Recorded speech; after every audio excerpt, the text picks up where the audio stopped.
Hey, y'all. What's up? This is STORYHIVE on location in Vancouver with Vancity, Beats, Eats, and more. I totally forgot which more we were going to do. I also forgot. And more. And more. Yeah. I'm Kazi, the host of this show. We are broadcasting live right now on the unceded ancestral lands of the Musqueam, the Tsleil-Waututh, and Squamish First Nations, what is colonially known as Vancouver, BC, and what we call Vancity. On the hot seat, aka the couch, aka your couch. It is my couch. Today, I'm joined by Katria, aka Muse, or Calgary Mother Katria Basquiat. She's a Thai-Canadian dancer, artist, and designer based here in Vancity with roots in Calgary and Thailand. Katria's work moves across street and club styles, Thai classical dance, and the North American ballroom scene, always grounded in care, cultural storytelling, and creative connection. I love that. Keep the hands going. She's also helped grow the ballroom scene in Alberta as Calgary Mother of the Kiki House of Gvasalia and a member of the House of Basquiat. Beyond the dance floor, she's a multidisciplinary creator blending sound, design, media, and curation. A recent media arts grad from Emily Carr University in the program of New Media and Sound Arts with a curatorial practices minor, Katria now turns her full attention to performance, creation, and building spaces of joy, resilience, and cultural exchange. We're diving into her creative journey today, so let's get into it! Yes! I can't wait to watch the playback to see what you just did. I also don't know what I just did. All I know is I felt like a tremble, like rumble across the I was couch. like, Yeah, I was like, she's definitely Harlem shaking right now. Oh my God, yay! Thank you for being here. Thank you for having me. This is awesome.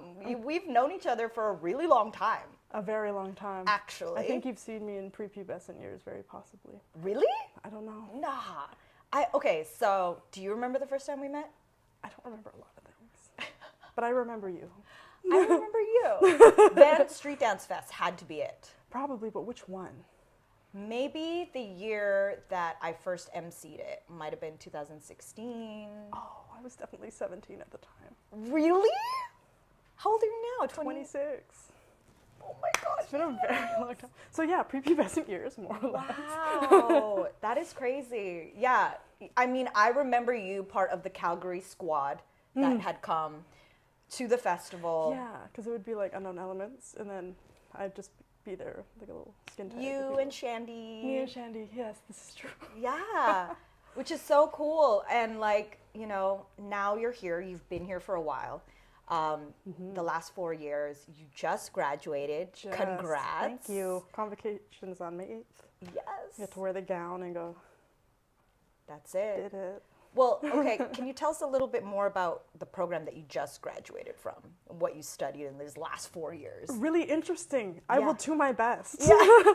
It's a pretty new program as far as I'm concerned. I was going to apply sooner, but I didn't want to be the guinea pig of the program, so I waited and just worked out for a little. That's little actually bit in Calgary. smart. Yeah, it's New Media and Sound Arts. It's pretty vague, but also very specific at the same time. It includes anything from like circuitry and coding to music production to sound arts, which is, honestly, Google it and you'll know what I mean. So a lot of like coding-based artwork and sculpture and those kinds of things. And which area did you find yourself really exploring at this time? It's really interesting because I joined it thinking about music production specifically. Oh. Shout out to Emily Carr, but you did fall short on that. I'm doing an artist residency with Form, the Festival of Recorded Movement, and I'm doing a lot of circuitry and coding and learning more about that. I have a mentor named Christian Gonzalez right now who also works with Eric, actually. Yeah. So shout out to Eric. I've seen their work. Awesome. And it's gorgeous. So we're working with an LED cube. I soldered like this 4,000 or more like LED cube by hand and took that to Toronto recently. So I'm falling into this coding and circuitry realm despite having gone into it thinking I was going to produce music and do sound and mixing and mastering, which I still can do, but we're focused over here right now. That's actually so sick. I never knew that about you. Oh, Yeah. now you know. We need more sound nerds. I am a sound nerd. You It is know? kind of embarrassing. I have a chair over there somewhere. Maybe I'll let you test it out later. But it's haptic sound, so you get to feel the music come through. It's really fun. What? Yeah. Why am I not sitting in that right now? I got it during this whole inflated. Oh, really? Yeah, it's an inflatable chair. So when you have a membrane like that, it vibrates a lot easier. So you can feel the high end, low end, and mids really nicely. Where did this interest come from for you? Like sound or? I guess let's start there, but Yeah. also like, yeah, then to choose this path of the program, but sound. Sound. I've always liked music from a young age. My mom would blast like Mariah Carey, and then intermittently like really fun Thai music that has. Actually, this is a total side tangent. Let's get apparently into there's it. a study about like bachata and Southeast Asian music specifically because of the rhythms, and it's really interesting. Huh. I was going to do a master's in ethnomusicology. I was thinking about it, so that's nerding out on music and sound really deeply. Masters are expensive, so we'll see where that goes. But it's kind of like music is at the core of everything I do, and I also just like certain noises. So I did band in junior high, and certain notes I would play would just ring really well, and I'm always like, what's that about? I need to know what that's about. And if I can recreate that, or when I started clubbing, I stand beside the subwoofer.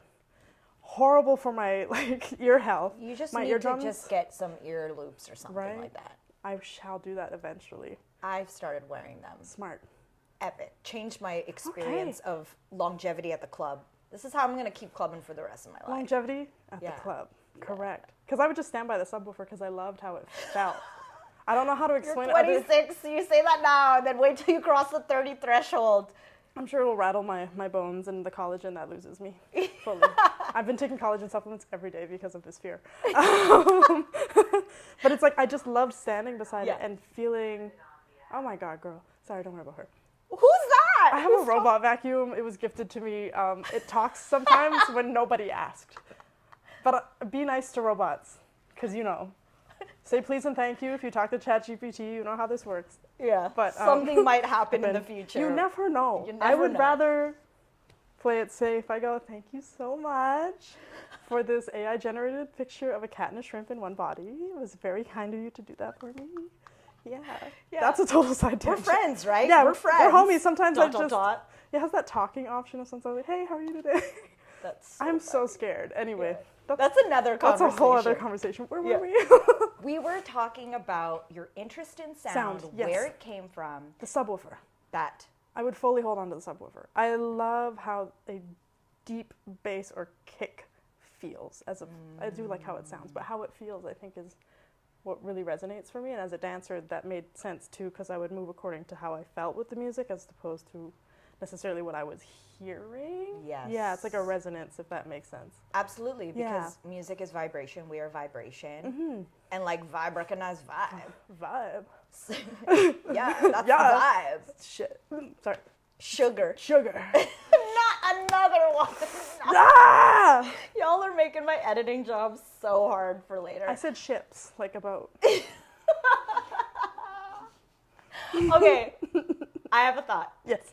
Have you heard of Lobe Studio? I have been to Lobe, and it's gorgeous. I love the spatial sound studio. Am I begging for a residency there eventually? Yes. Do I have the mental capacity to write something out right now? No. But you will. But I will. And we will hook you up with Please. Pendamental. He's been on the show. Oh, gorgeous. Alex Penny, who's Okay. one of the head engineer over there. Sick. Yes. Okay. And yeah, he's great. He on the episode that he had done on, I guess, season 2, Yeah. he really went through explaining how the space worked, the interface.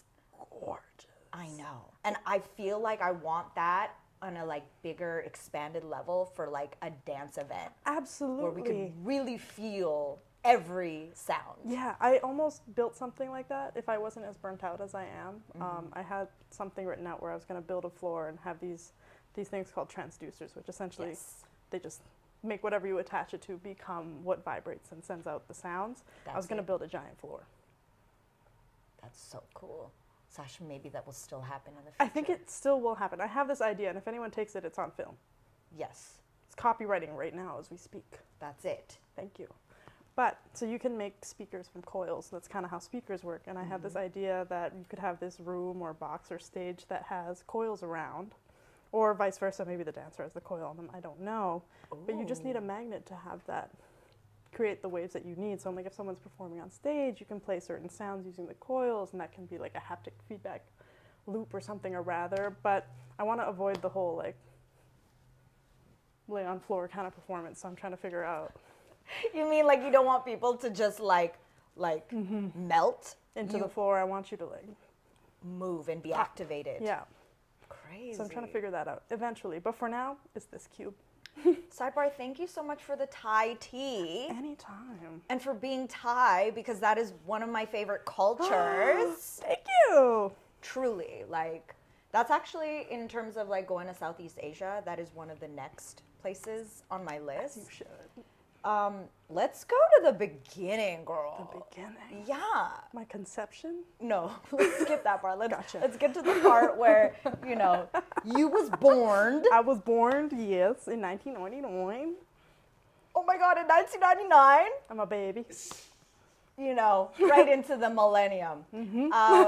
And yeah, growing up, especially in your culture, you were born in Calgary? Yes. Okay. I was. And how was that growing up half Thai in Calgary? It's an interesting time. Yeah. So, as we know, Alberta's a pretty conservative state. And by state, I mean province. Cause Yeah, it's Canada. But if you think about how conservative they are, state. Yeah. It was relatively okay, I think. I think it was still, I think from what I remember, the mixed marriage was still kind of jarring a little bit during my parents' time, as far as I know. Growing up was relatively chill. There was a moment, though, where I was like, oh, I'm like, not white. And that moment was really funny for me. Which was what? It was like preschool. Yeah. I was in preschool and we were all talking, you know, as kids blab. And I'm like, well, I'm just like you. And she's like, you're not. And I went, whoa, I'm not. So that was an eye-opening moment. It wasn't really like a harmful moment for me necessarily, but I think it did make me go like, I'm different. Yeah, when you realize you're different at a young age, that poses a very different experience for you moving forward. But I don't think that's a bad thing, because had I moved forward thinking I was a white woman, that would have been a very different life I'd be leading right now. Yeah. I don't know that I would be anywhere really, except with, you know, talking to a doctor every now and again. Yeah. How was your Thai culture, I guess, prevalent in your life growing up? My mom is aggressively Thai, especially when she got to a foreign country, and in the best way. So she made sure my brother and I spoke the language. Reading and writing kind of took a backseat, but I'm working on it now, but relatively fluent, I would say. And then she also got me into traditional Thai dancing. So since you were 6? Yeah, since I was very young. And it's not like at like an extremely professional scale. It's very much community, and just like the families in Calgary got together and we'd celebrate like Songkran and Lorgatong, which are like Thai New Year's and all of these cultural events, and we would dance there for all the Thai people that were in the city at the time. That's amazing. So there was this little like squad of half Thai, half Canadian kids that just rocked around together, and then we were just dancing our way through. You know, that part in terms of like you and hand performance made so much sense. Yeah, the dots start to connect when I tell people what I grew up doing. They're like, oh, that's why you're all like, and I'm like, yeah. You're like, I didn't borrow that from somewhere. That came from my culture. It's almost embedded in the way that I move. It's really funny. That's amazing. Yeah. I love that. And, oh, what's up? Hi, Abby. That's my son and my good homie in Calgary. Thanks for tuning in. Shout outs to everyone who's on the stream right now, and anyone who's going to watch the playback because you're a fan of Katria. Okay, maybe me sometimes. Shout out to you, fans. You're like, these are my children in my house, and I've just forced them to watch my show. Earlier I messaged, I was like, hey, you guys tune in. Yeah. So it looks like people want to hear me. Like, make me feel good. I just want to feel sexy today, that's all. You are. Thank you. Don't ever forget it, every day of your life. I appreciate that. Okay, so wait, we were talking about... Yes, Thai dancing, it being embedded. Dancing. Yes. And you know, I'm curious to know, within Thai culture, like, and in your family, do other people do the classical dance? Because I know in Bali, like, part of growing up Balinese is that everyone has to learn the traditional dance, and you choose which lane of that you what want to go into. exactly. Or sorry, what I meant to say is that like a lot of the women, Balinese women have to learn the dance, but the men get to choose between the dance or playing the gamelan. Yeah, and playing the gongs. I wish I could choose that. Yeah. Nice. But no, as far as I know, there's no like mandatory. You don't have to learn it. From what I remember, it is in school curriculum as far as I'm concerned, because my mom grew up doing that too. I don't know if the curriculum's the same.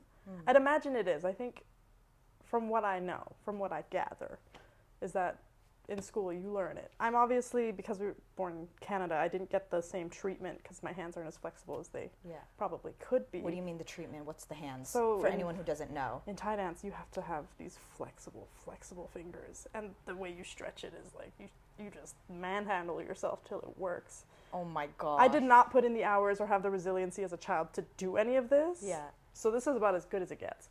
But as far as I know, it's not like a mandatory thing, but a lot of kids do it. I think Calgary was a kind of a special case because I haven't seen it much in other Canadian cities so far, like the young ones doing performances for whatnot. But also, I'm a little disconnected to what the Thai community here is like, just because I've been so face in book, eyes never going up. I mean, you've only been here for 4 years and it's been straight schooling. Straight schooling. People still think I live in Calgary, actually. That's how much I've been staying inside. Yeah. And not I going don't think anywhere. I knew you moved here until like 2 years ago. Yes. And then I was like, wait, you live here? And I'm like, yeah, I'm in school. Well, it's also I came out of my like cave for that VSDF that one time. Crazy summer, by the way. Didn't think that would turn out the way it did at all. Which summer? The one where I got finals for VSDF. 2022? 3. Something No. or other. 2. 2022. It was 2022. Was that the one you won? No, I lost to Mystique. Oh. Shout out to Mystique. Yeah. You're fab. Yeah. You really are. It was really fun though. Now I remember which VS. There's Yeah. honestly been so many So that I many. can't keep up. It's hard. I can't keep up either. Yeah. But yeah, it's been pretty insane. But yeah, as far as I know, you're not really forced to do it, but a lot of kids do. I do think learning it in Canada was a bit of a special case, all in all. My mom was very much like, you are Thai, and you will be Thai. And I'm like, we are Thai, and we will be Thai. Yes! As you should be, and as you should embrace that. Like, shout outs to your mom for Shout outs really to my mom. instilling that. Correct. And being able to speak the language, because unfortunately, but that is because I lived in Mexico. I speak Spanish better than I can speak Tagalog, which is Filipino language. Yeah. And like, the Spaniards are our colonizers. So like, I know the colonizer language is better than... Give yourself grace. It's fine. Yeah, we You're know. multilingual. It's... That's already a big check off, like, Yeah. you know, you're It's so true. smart. Don't worry It's about it. true. Don't worry about it. But yeah, speaking Tagalog, that was a sore point of like, especially when you meet other elders, and either they are like, oh, your English is so good, and there's like a pride around that because, you know, you can get ahead in Canada, right? Yeah. Or it's the opposite, where they're just kind of like, oh, it's a shame. Like, it's a shame you don't know your language. They kind of almost like invalidate your culture. like your Filipino-ness. Yeah, right? exactly. Yeah. I don't like that part necessarily. Yeah. I do encourage people to learn their mother tongue because I think that's just good to have. Totally. Because then you can go back and just... Well, and that's where I'm at now, where like when I do go to the Philippines, I make the concerted effort to Good. Yeah, learn, yeah, yeah. to practice, to ask my family members about what does this mean, what is that, what did you just say, you know? Yeah. And it's been awesome. Yeah. There's so much deeply embedded in language for culture specifically too, like certain contexts and cues that you will miss if you don't speak the language. Yeah. It doesn't make you less of what you are, but I feel like it makes you know a little bit less about yourself is kind of the way that I see it. Yeah. Can you elaborate? What do you mean? Like, I feel like for me being Thai, because I speak the language and I know it, I feel like I have access to more of who I am or Yes. what my lineage was, which makes me, like, I guess, more in touch with myself and why I think and the way I do things or why I believe this, because I think that is all passed down over It's time, true. right? Yeah. That makes a lot of sense, actually. Yeah. And Oh, we got Ooh, shout outs. shout outs. Justin H. I'm a big fan. Oh, hey, Justin Shout out to us, H. Justin. Joseph, Hi, Astro. That's a lot of trophies. Oh, we Princess. didn't even acknowledge the trophy. It's actually funnier that we didn't say anything about it. Oh. Eric Navarro. Oh. Eric She's Navarro. a winner, baby. Ooh. Pablo Valderes, such a star. Such a star. She's a winner, baby. Thank you for tuning in, y'all. Yeah, a lot of trophies here. That was my idea the moment I saw them, and Katria wanted to make sure that everyone knew it was my idea, that they I should had be no displayed. hand in this. It's not all of them. Yes. Where do you have the others hiding? They're in Calgary. Oh my gosh. Okay, now I can already tell this live stream, we're jumping everywhere, Everywhere. all over the place. Hey, It's everything, fine. everywhere, all at once. That's it. And that's what's this Yeah, now. correct. Can we talk about how you got into street dance, club dance? Absolutely. Yeah. I think it was a fairly natural transition over. You were how old at the time? Maybe 13, 14. Okay. So you were doing Thai classical dance out in Calgary with your Thai community, and then how did you get introduced? So it's funny, my parents enrolled me in a ballet class. Okay. It did not go well. The issue was I wanted to wear a tutu in the class. Yeah. They said no. But it's ballet. That's what I That's said. appropriate. That's what I said. Yeah. Granted, this is way younger. I did Okay. ballet when I was like, and by did ballet, I was there for 30 minutes tops. I think I was like maybe 8 years old. Okay. And then from there, I left that class and went to the class across the way, which was a theater class, which then ended up having me go to a dance studio now. I'm like 13 to do musical theater. I was the seaweed in The Little Mermaid going, under the sea, under the sea. You know, being a seaweed and how wavy it is sounds appropriate to I me. really felt that's how you got casted. Pop and Pete really just, Yeah. uh-oh. Yeah. But it was that, and then I was also enrolled in a breaking class and a funk styles class, whatever that meant for that studio at the time. Yeah. And my first style technically was breaking. And Who was your teacher? His name's TKO, Tyler. He's from Calgary. It's really funny because I remember in his class him trying to get me to do a baby freeze, and I looked at him and I said, no. And he's like, why are you here? And I'm like, You're like, I don't put my face on the the ground. ground. That's literally what I said. Me too. About breaking. My breaking arc continued later. I don't know that it's ever going to be a style that I do. I would love to. Top rocks, baby. Rocking sick. I will rock down. Yeah. Yeah. But I really just loved hip hop and R&B. That was just listening to my mom do like karaoke growing up. It was kind of like a genre that was already familiar to me at that point. My mom loved singing the Minnie Riperton, like, loving you. That was her, because then she'd try to hit that note. song. Love it, so funny. And then Killing Me Softly was one of her Your mom favorites. sounds like a vibe. She's that girl. She's also in my house, What do you mean? in the House of Basquiat. Really? Yes. I never knew that. She walks best dressed. She walked Face, Runway in Calgary's earlier The days. mother of the mother. The mother of the mothers in Oh the my House of Two Mothers. I Yeah. love that. So she's really involved in the things that I enjoy doing and has never been weird about the kind of queer aspect of things, or even the kind of ballroom. To me, it's a sexual liberation thing, and Yeah. in many a way. And if you search it up, you know. There's moments that I think an Asian mom would loathe. Yeah. Or be like, throw on this robe. You're never gonna get a job. She's never done that to me. She's always been like, if it's for a performance, you can do anything. So that's always been nice. But yeah, so because I liked the music genres already, and there were already things that were quite familiar to me when I signed up for breaking and funk styles, I was like, I like it because of the music. Yes. I didn't realize I had to put my face on the floor necessarily. Like, I knew that you had to, but I didn't know that I had to. Yeah. You're like, you could do that. Diva since day one, Yeah. fully. It's never not been a thing. Yeah. But then in funk styles, it's funny because then this dives into my deeply hidden roots of being a K-pop fan in my youth. Oh my gosh. Not surprised. Not surprised either. It's very true. Shout out to K-pop. Sean. Shout out our, to Sean. our resident Korean. Sounds like man. Korea!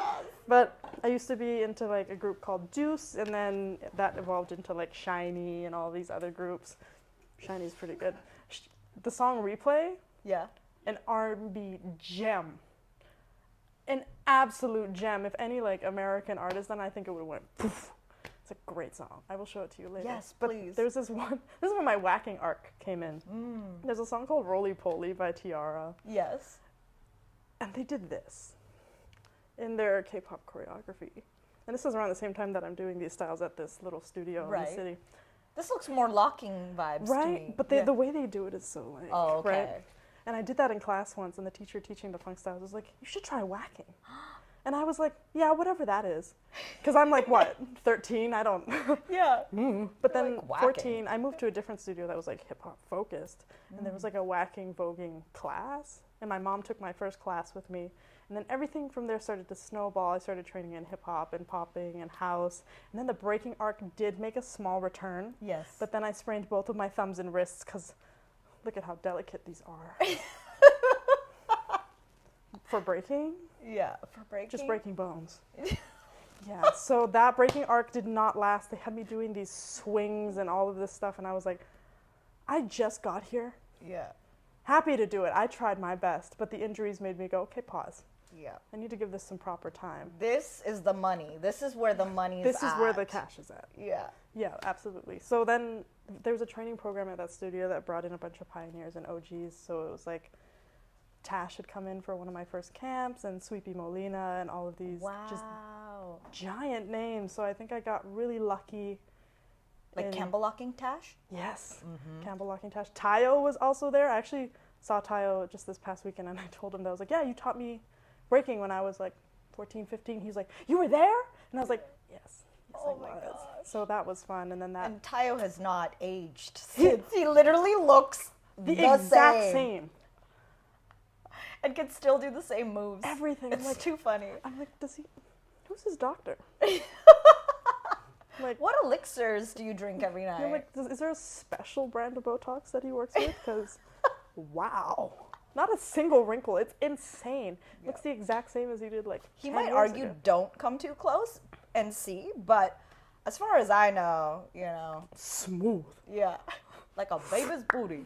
Exactly. Okay, yeah. so then, And then that just got me into all of it. I dove head first. At the time, I was like, not being in a trauma dumpy way, but I was getting bullied pretty badly in the public school system. Shout out to the public school system. But it was in a lot Calgary, of girl. no, the public school system out here in Vancity, the way I grew up was way better. Oh, that must have been nice. Yeah, Wish I was there. I mean, I guess it depends on what school. But anyways, I'm sorry that happened to you. You know, I think it was a character building arc for me, surely. Surely, I can 'cause take a look hit at- like nobody's business. You know, I'm sturdy. Ooh. But it was pretty intense. So there was a lot of violence that I was going through in like emotional, physical, whatever. And at the same time, my brother started getting cancer towards the later years. He's fine now. He's good. He's chilling. Yes, So we're good there. That's victory fine. on that. But it was a very harrowing time for me. So finding street styles at that moment was kind of perfect. So I found an outlet and community that I could connect to more or less and pour into, as opposed to like other things or Yeah. pursuing different routes of how I'm going to escape this specific situation. So I think that, and knowing kind of like at the root and the core of what these cultures and styles are for, it just aligned, and diving headfirst into that was really easy because I needed it.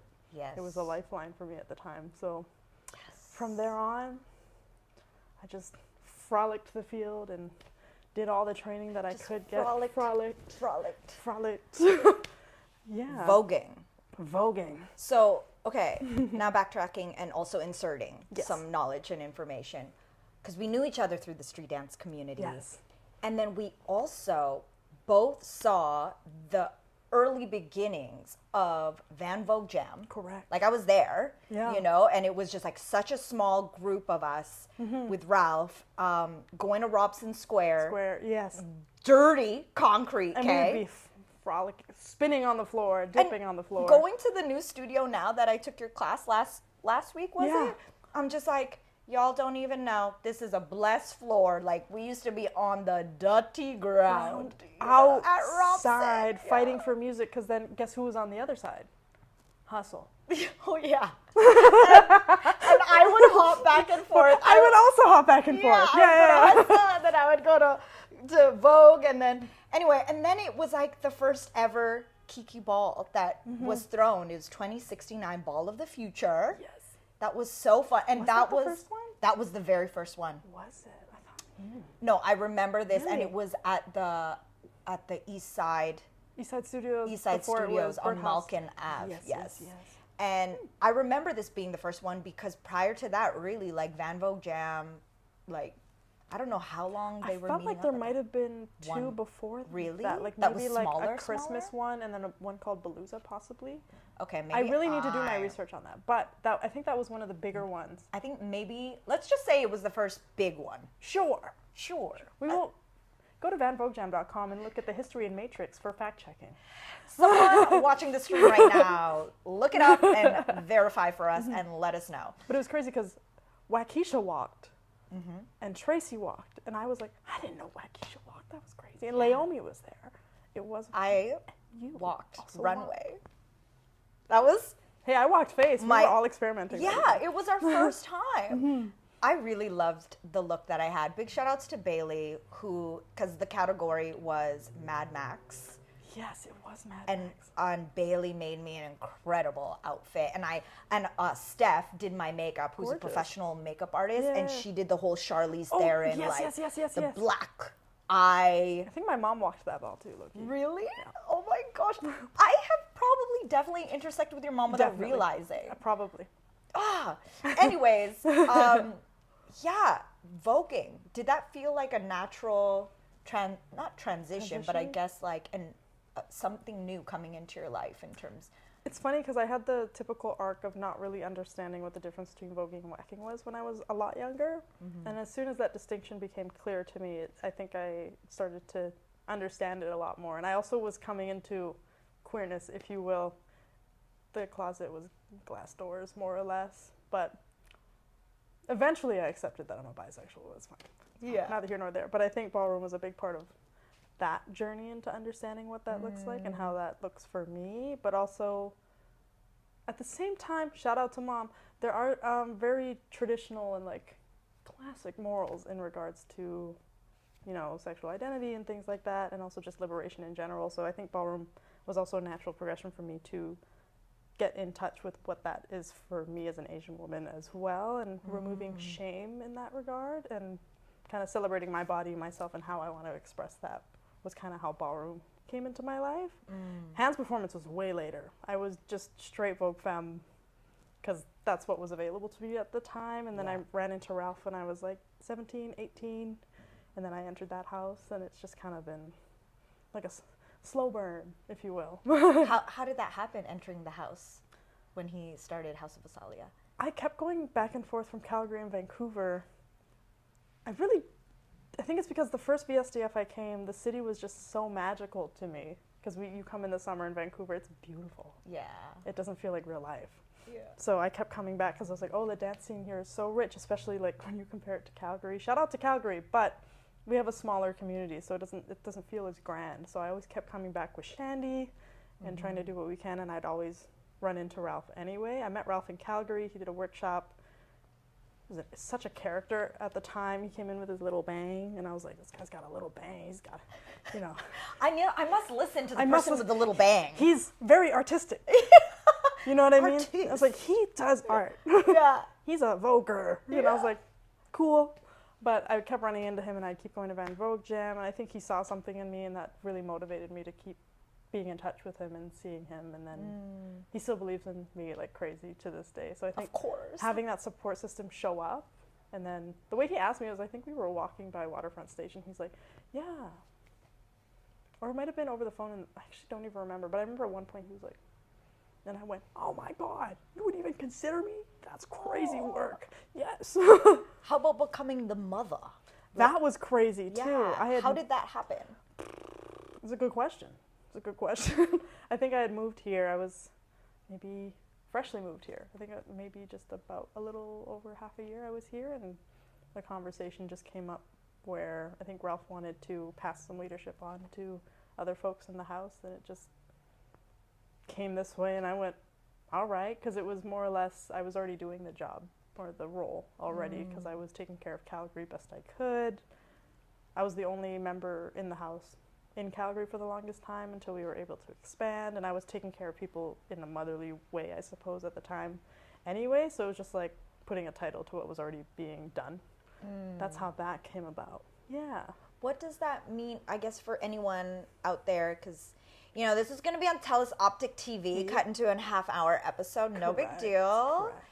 And to anyone out there, British Columbia, Alberta, because that's where TELUS is, you know, who's going to watch this and they don't know anything really about voguing. They might even get it mixed up with Canada's Drag Race. Like, That's actually very realistic. Separate, okay? Yes. Everyone's separate. What does that mean to you to be in a house, and what does that mean to you to be the mother of a house? It all comes back to the root of what the culture is for, right? So ballroom has hierarchical structures because back in the day houses were for like the kids that got kicked out for being queer or just couldn't find homes after their parents don't want them. So it would be like a literal house. This is as far as I know. And then the mother, father, this hierarchical role came from the actual need for a chosen family and all of these things. And then it expands because obviously it's not like a biological family, so you can have overall mothers, overseers, and a bunch of different leadership roles. So I think in a community like ballroom that has such a long legacy, leadership is important. So for that, it's kind of like being in a house to me, in many ways feels like a crew, but at the same time feels like family. It's kind of like I have a responsibility and a due diligence to them in how I represent them, but also in what I can offer to them and the community surrounding that, if that makes sense. So mothering to me is, the role I was kind of doing at the time was I run a organization in Calgary with Shandy actually that's called Vogue YYC right now. We're rebranding, but it's, the whole point of it is to nurture ballroom and ballroom folk and community in Alberta specifically. So it's kind of like to give and give and give and never receive is a very motherly role. And we know that when you're hosting events or you're an organization like director or anything, it's a thankless job. So when you're doing all of that already, I feel like it's a very motherly thing to do, to give and to nurture and to care for community around you. And then especially if you're in the house, then there's more perks, I suppose, that you gain from that. Yeah. How does it work with being in two houses? Oh, so in ballroom, there's Kiki, Yes. and then there's mainstream. Yeah. The best descriptor I have for it is like college football and then NFL. Kiki And is for the you're youth. in both. I'm in both. You can be in both, yeah, Yeah. because I feel like Kiki's it's lower stakes, it's for community, it's for the youth, right? Yeah. Specifically, Vancouver does have an older Kiki scene. There's not a lot of kids, but typically Kiki is for youth. And then mainstream is where the big boys play. So my father is Deshawn, and then my mother is Michelle. So those are two really big names in ballroom, and a lot of people know Deshawn from like Legendary or literally any other gig and job that he's done. He's kind of a superstar. Yeah. But And how did you get put down with that house? Well, Ralph is already my mother and Kiki, and then now he's my mainstream mother, so double mother. I think it was just another natural progression. I just kind of let things grow the way they grow, reap the seeds I plant, and see what happens. And that was just kind of that. That's amazing. Yeah. Sash, I feel like, can someone make a family tree? Like, can someone make a family tree so It's we can gonna look- understand? It's going to look so weird because Shandy and I have this joke that she's like, she's my sister, but also my daughter and my lover at the same time. So, you know, not a tree that maybe a fun tree to look at. You but, know? yeah. Or like, in my program, actually, we're about to do a diagramming workshop tomorrow. Cool. Yeah. So, like, it could be a really cool diagram. Doesn't think it have to could be a be. tree. It'd be so funny though. You know, with different colors that can represent the possibility of having multiple role relationship. Yeah, there's a lot of relationships that I navigate. So Ralph is also like a mentor for me in terms of being like a contemporary artist, or also is just a really great friend and also my mother in two different. So there's like different ways that we interact with each other. And there's certain boundaries of like each, like what lane are we in today? What's happening? So it's fun navigating that, and I think that's been actually very fruitful for like just real life skills too. Yeah, it makes working with friends actually very smooth for me, all in all. That's actually amazing to hear, Yeah, because thank sometimes you. it could be really messy. It can be so messy. But when I think the best kind of collaborators that are your friends is when you can compartmentalize the different roles. Well, because we're working here. It And has nothing to do hats with us put on. being friends. Shandy and I actually do this really well too. I'm her mother, but then we do this organization and do event coordination and all this stuff together. But at the same time, she's my best friend. Like we are hip to hip if we can be, despite being in two separate Shout outs provinces to right now. Shandy. Shout out to Shandy. I've also known you as long as I've known you. Yeah, it's Yeah. crazy. So it's like navigating those relationships is fun. And even like the kind of split between street styles and ballroom. I've always found that interesting because I always thought that they kind of mingled together, and I feel like there's been more of a separation, at least in my Canadian view, since. So my son, shout out to Ivan, we also whack together, so it's like sometimes we're like, okay, so we'll switch into like street styles brain for a second, let's talk this, or then we'll switch into ballroom brain and we'll talk that. And it's like, it's almost, it's not code switching necessarily, but maybe it is. Maybe it is. But it's really fun. Which brings me actually to one of my questions I've been holding off on that I wanted to ask you. What And is it? I actually talked about it with Simran, Simi, gorgeous. recently. Shout out to Simran. Yes, also from Calgary. Is that, you know, I took your hand performance class Yes, 2 you weeks did. ago with Van Vogue Jam. It was super fun. Thank you. It was hard. Like, I'm still, you know, like, That's the first time I've taught a combo you in know. a very long time. Anyway, I was playing around with that, and then what's cool was, like, as I was integrating the stuff that you had taught in that class and playing around with it, I was like dipping into whacking. Sometimes it was looking like locking, and I was like, whoa, how do I guess, like, is it bad that they mix when we're freestyling at the club, for example? Is that a faux pas, or like, how do you stay true to sticking to one style and not let them influence each other? Yeah. When, like, all of this is vocabulary movement that then becomes embedded and embodied, Yeah, that's a great question. you know? And I think this is not an original thought of mine by any means. I think a lot of other dancers think this as well. I think it's impossible to not have things influence each other. But I will say, I mean, do whatever you want in the club. It's the Literally, club. It's the club. Yeah. Getting anything policed in the club, why are we at the club? Yeah. Unless you're harming yourself or anyone And else, correct. you know? Don't hurt people or yourself. Yes. But like in terms of dancing, you're at the club. You're not really there to be like, I don't know, Red Bull dancer style. You know what I mean? Someone's judging me. You know what I mean? That's not Yeah. really what it's for. So it's kind of, as far as like club and dancing and socializing with people, it does not. Matter.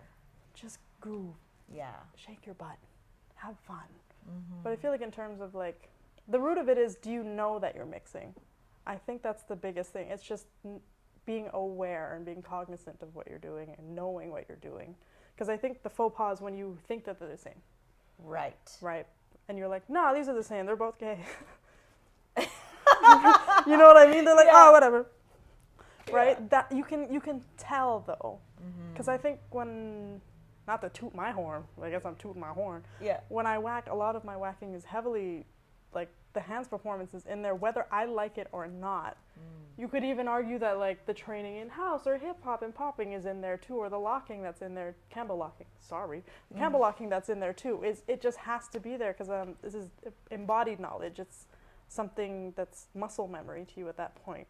I don't think anyone's going to get mad at you for going when you're whacking necessarily, as long as you do it with the essence of what whacking is kind of supposed to be, if that makes sense. Every style has like a groove and a sauce to it. If you're not in that groove and in that sauce, you're probably not doing that style, and that's not a bad thing, but you just have to know. Yes. You cut yourself so short if you're like, oh, I'm not going to mix it. You limit yourself.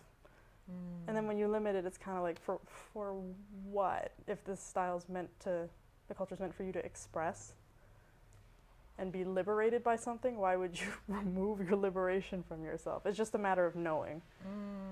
And you have to know. You can't just say you know. You have to actually know. Because people can tell if you don't know. You've seen it.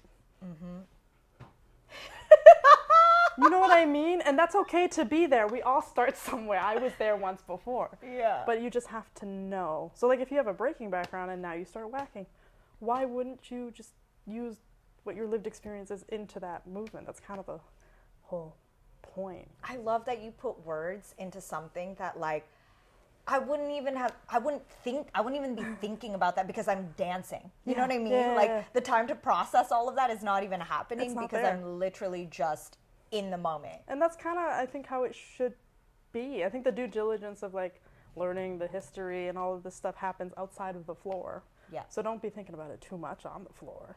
Yes. Yeah. Oh, thank you. Thank you. I hope that was a valid answer. That was. It might become a short clip later, I Oh. will say. Clip farm. Okay, I think it's time to, because like I heard a Right. little rumble in my belly, Oh, and I'm like, I think it's time to transition to the moment of onigiris. Oh, snap. Are you ready? I am ready. Okay, so Okay. first of all, shout outs to Onigiri Ya, who Correct. they're on Main Street near 12th. This is the to-go version. If anyone doesn't know what onigiris are, check out end of season 2, an episode we did with Momo, Yes. who I did watch is. that one. Oh, really? I did. Oh, no or yes? No, I did. Okay, you just said no, yes, no, and then shook your head. The Canadian thing. Yes. No. Yes. Yes, I watched it. Yes. I watched that one. Okay, great. So we made onigiris, which are basically little Japanese sandwiches with the seaweed. And so Onigiri Ya, they pre-packaged this for us so that we could do the rolling together. Gorgeous. Because we're smart and we can figure it out. We can. You might. You know, there's directions here. So we've got flavors. This one is eggplant. Ooh. This one is tuna avocado. Ooh. This one is real crab, not fake crab, Yeah. with the salmon roe and avocado. No, and, imitation stuff. Yup. Yep. And that one is the teriyaki chicken with the salted egg yolk or egg yolk. Yum. Is there anyone that you want for your? I mean, we could always share. That's Just fine. share, Let's share. share. That's a very Filipino thing where you do double. It's the I'm tied, but I'm gonna nod. Yeah, I'm here. that's the Thai way. No, I'm just like I'm agreeing with you. Okay, so it I says guess pull. pull. Number 1 it says there, pull down. We're pulling down. Oh. Like so. It's so dramatic It and is. satisfying in a. All right. Okay. Let me grab this crab one. I'm gonna do this the tuna the tuna. What I love is that how did y'all think, to my Japanese friends, to do triangle shaped sandwiches out of rice? It's I adorable. feel like it's got to be something to do with the, when you, like natural shape of it all. Like it just With your happens to be that hands? way. I'm gonna say yes. Shout out though. Got it. So wait, I don't see the instruction part of how you fold this. That's crazy. Okay, now we're gonna have to figure it Because out. I just get the feeling that maybe this was the move, but I could be wrong. Okay, wait, no, I'm gonna follow your lead. Like if I on- think about the little onigiris that you can get in like the convenience stores and the 7-Eleven in Thailand, Yeah. I could be absolutely wrong though. Okay. And I'm also blanking on how. Yeah. So like in theory, you put it in and then you slide the sides off, Right? and then now you. Although this seems like What you a like, lot of steps for what you've already done, so So and you just fold it in like that? I think so. Sean is verifying. You know what? Not picky, No. just grateful. Yes. Cheers. Cheers.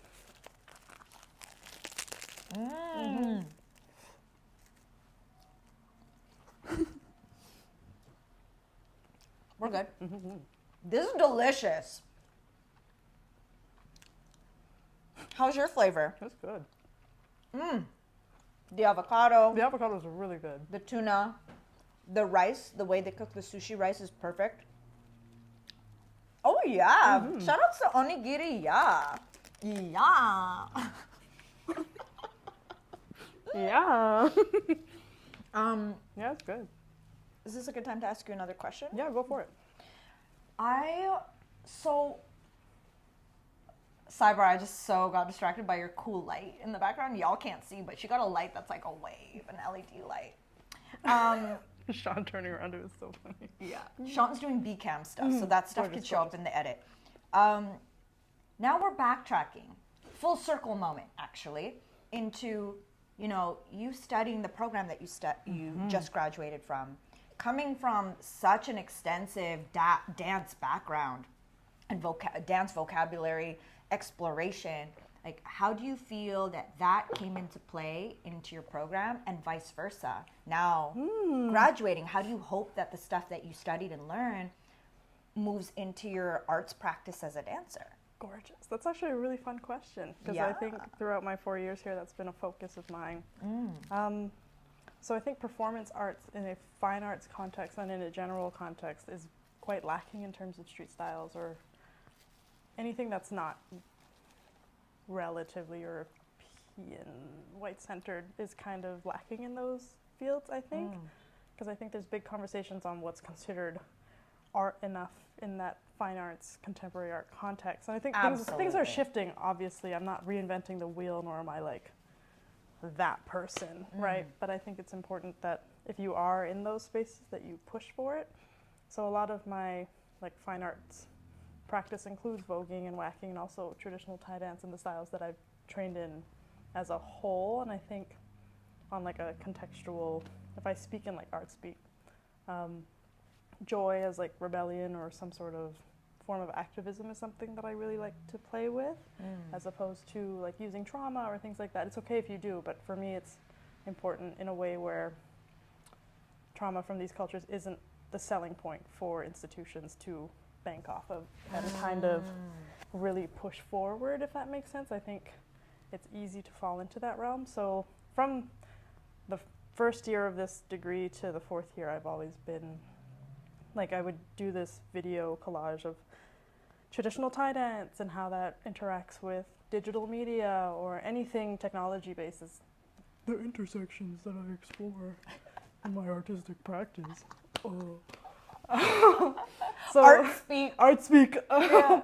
But I think it's important to have that representation there. I talked to Tash about this once because I've always been seeking out like female leadership specifically, because I think I've spent a lot of my dance career talking to a lot of men, which is fine. Shout out to those men. But also I was like, at some point, you start leaning towards like a sisterhood, if that makes sense. For sure, and people you can identify with and can relate to your experience. Exactly. So I was talking to her about it, and I was thinking, I think we kind of just got to this point where it was like, it's nice. I think it's good to have liaisons between like academia and fine arts and then the street styles and club styles realm, because I think this is just as rich and fruitful to have documented and archived and treated with the respect that like, say, ballet has, or like contact improv. Yes. I've sat in many a performance art class with them going, oh, it's just like, it's so revolutionary. And I'm like, well, they've been doing this though. People have been doing this. You just wrote an article about it. I mean, shout out to you, you did the thing, but also it's not revolutionary by any means. So it's kind of like, that's me inserting my dance self into that program. All of my pieces have been surrounded by that because it is just the cultures that I'm in. So it makes sense for me to make work from what I live, if that makes sense. Absolutely. And then on the flip side, it is really interesting.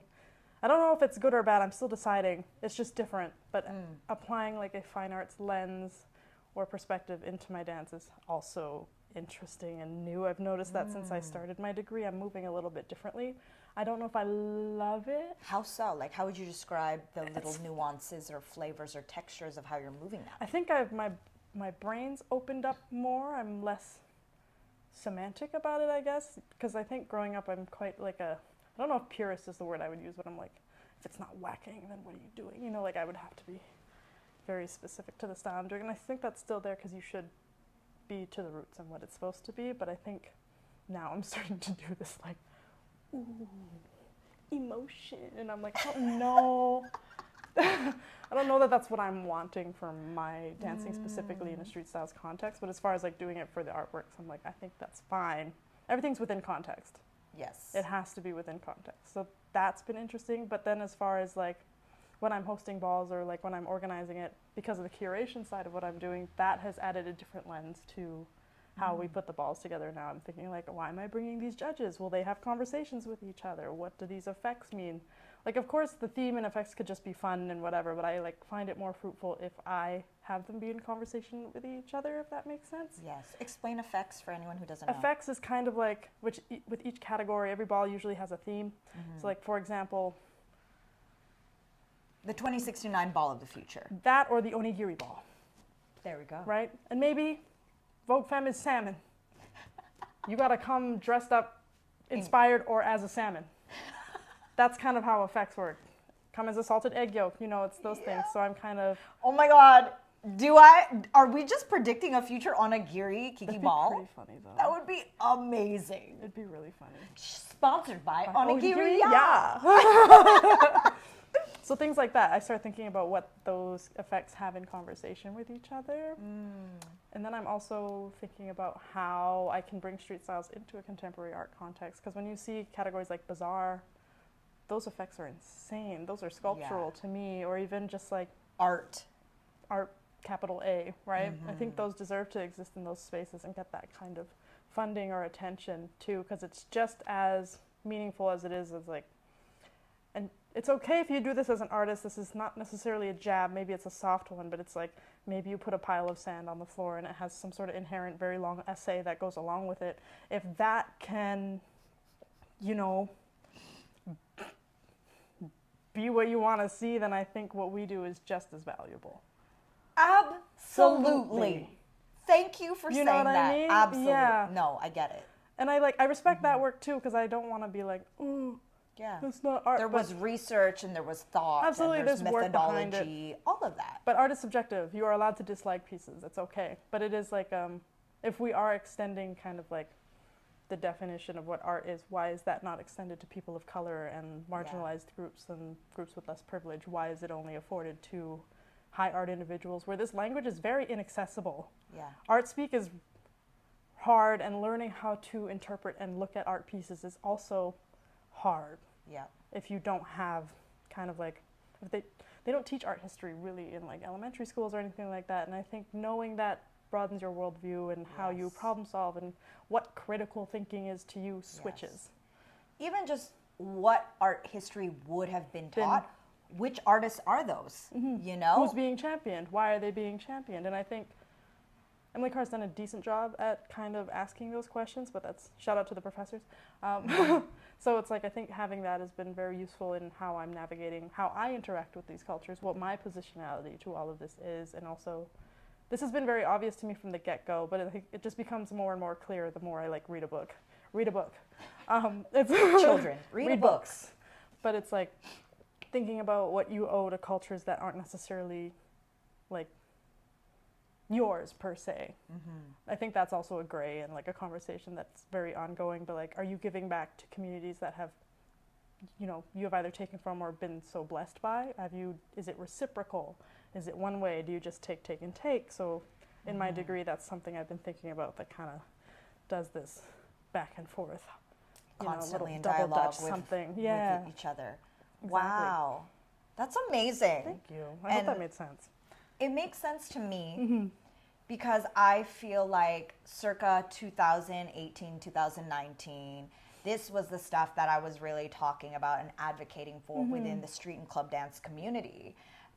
If you remember, you know, like really just feeling like I was getting tons of rejections for any grants I was applying for events, for the community, or even for like my own self, for professional development and career development. It was like hip hop arts was not recognized. Anyone right now who is applying to like Canada Council or BC Arts Council, and you are seeing that they literally have written in there that like, you know, contests are not allowed except if it is relevant to the culture, like within hip hop, within poetry slams, within this, and this. Like that stuff did not exist before brand 2020. new switch. That is a brand That's new, fresh. Exactly. And like there were a lot of us who were just getting the rejections. And that is the moment where I was like really speaking up and talking about that stuff in those spaces. And now, thank goodness, there's been some progress. there's been really progress. Nice to see. There's been shift and change of also the peer assessors or people who sit on those councils adjudicating The those. board is getting a little bit more diverse. That's it. So, you know, I really feel you on everything that you just said, and especially about, like, how do we bring, what am I trying to say here right now?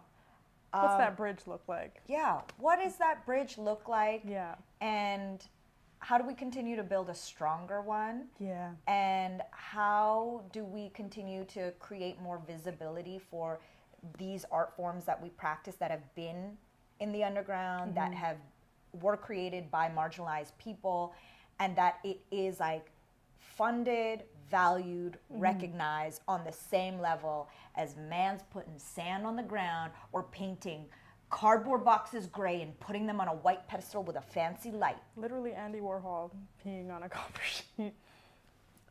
Y'all ate that up.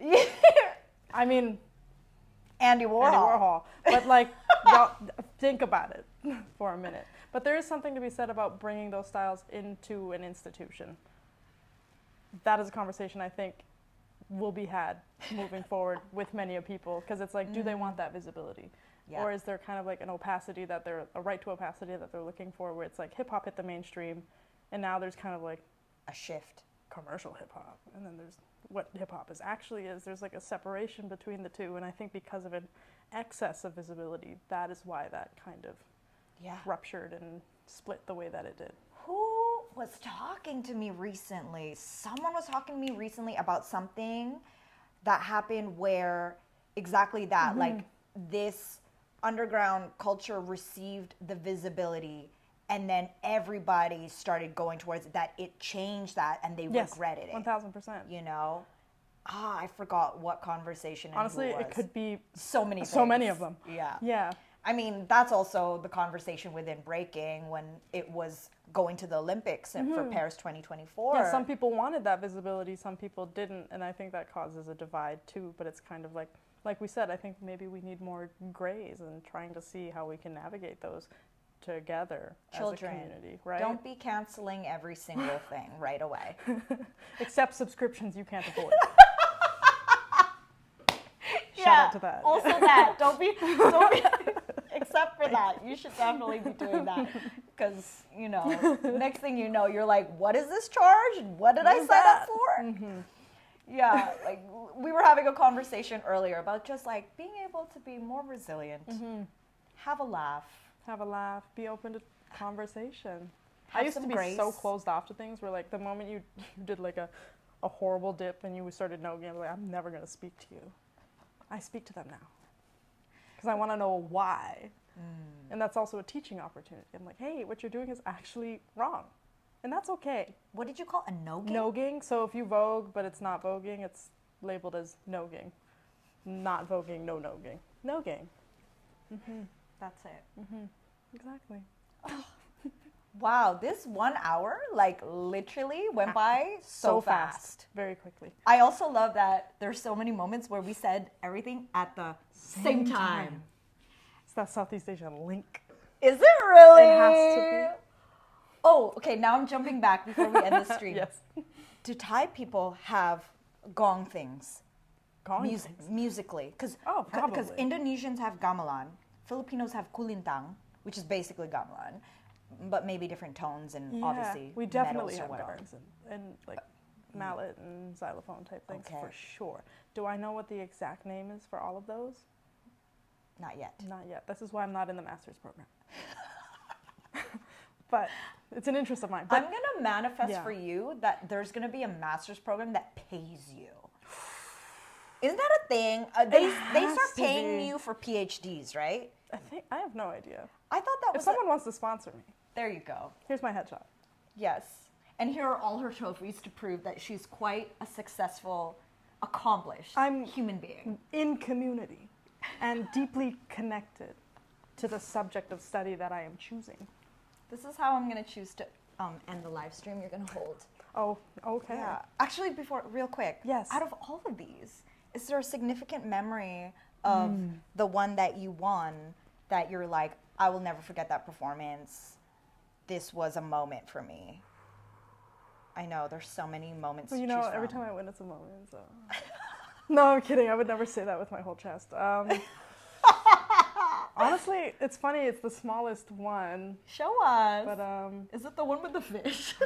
Just realized that's a fish. But strangely enough, I love Hans' performance, and all those moments are very dear for me. But something about this women's performance on this night, Supernatural I Ball didn't win the grand 2024. prize, but there was something in me that evening that woke a side of me up that I did not know I had, and I have not gone back since. I wore this gorgeous little black catsuit. So what does that mean then if you didn't win the category? This was like a special mention or something? Under the each category, there's category breakdowns. So like there'll be like femme queen performance, women's performance, Butch Queen. There's just like this categorical breakdown. And grand prize means you beat everybody in all these breakdowns and got that cash prize or the grand prize general. Got it. Women's means I, as specific. the woman performing women's performance, that was my breakdown. That was what I won. But yeah, I don't know, something about that ball. I wasn't even gonna walk, but the entrance was so fun. And after that ball, something in me unlocked that I'm so glad it did. I think so much shame was just released from me, and I was never more myself after that for some reason. I love that Yeah. for you. And I can relate to understanding what that moment means. Yeah, it's hard to... It's an experience. Yeah, I don't know how to explain. Yeah. Like, I just felt like I really, I don't know, became a woman that night or something. I blossomed. But something about this evening was really crazy to me. So I love But yeah. that. And I love that that signifies that for you. yeah, fully. Does the video live on the internet? It does live on my Instagram. Okay, can you send it to me so I can will share send it with to you, absolutely. everybody? Oh man. Oh my gosh. I mean, it's a public account, so Yeah. I say oh man as if it's not just like up there. But Katria. special shout out to any time I've done hands performance, and Icon Twisted has tried to get me off the runway every single time in those specific moments, and it's really funny. Those live very dear to my heart too, because I was like, oh, y'all see me. That's really nice. I do appreciate that. We do see you. Oh, no. And we appreciate you. And I'm so stoked that I got to finally have you here Thank to you get for to having know me. more of your story, your cultural upbringing, your journey, your trophies. My trophy. And you know where you're about to go, because Yeah. 2025 is clear, open. She's ready to be employed. Fresh new Absolutely. graduate, and yeah, you're incredible, dude. You're incredible too. Thank you for inviting me. I was kind of shocked. I was like, you want to hear from me? Obviously. Thank you, Cassie. Yo, shout outs to everyone tuned in for being such a support, for watching the replay of the live stream. We appreciate you. My name is Kazi. This is Katria, aka Muse, aka Calgary Mother, Katria Phothong-McKinnon, Basquiat, and more. and more. You have been watching Vancity Beats, Eats, and more. Quite frankly, more. More. There's always more. There's always more. More, and more.